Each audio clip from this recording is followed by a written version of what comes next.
नाज़रीन अस्सलाम वालेकुम व रहमतुल्लाहि व बरकातुहू। आज की इस वीडियो में बताने वाला हूँ रोज़ा इफ्तार अजान सुनते ही करें या अजान के बाद। क्या है इफ्तार में सुन्नते मुख्तार सल्लल्लाहु ताला अलैहि वसल्लम। तो बने रहिए हमारे चैनल पर इस वीडियो के साथ आखिर तक।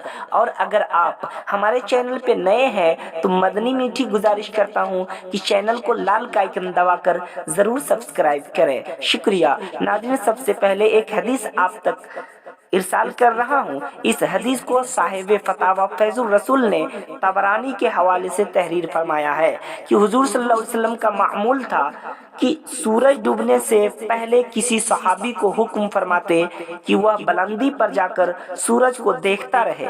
सहाबी सूरज को देखते रहते और हुजूर उनकी खबर के मुंतजिर रहते। जैसे ही सहाबी अर्ज करते सूरज डूब गया है, हुजूर फौरन खुरमा तनावल फरमाते।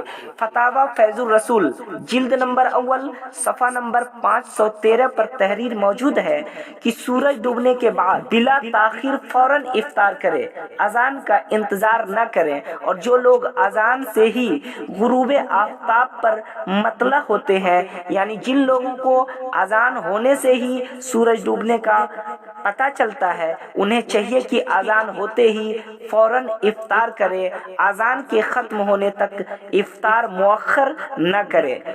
तिरमिज़ी शरीफ की हदीस है कि अल्लाह सुब्हान व तआला फरमाता है कि मुझे अपने बंदों में वह शख्स ज्यादा प्यारा है जो उनमें से सबसे ज्यादा जल्द इफ्तार करता है। खुलासे कलाम यह है कि जिन लोगों को सूरज डूबने का वक्त मालूम है, वह वक्त होते ही इफ्तार करे, न कि अजान का इंतजार करे। यही सुन्नते रसूल है।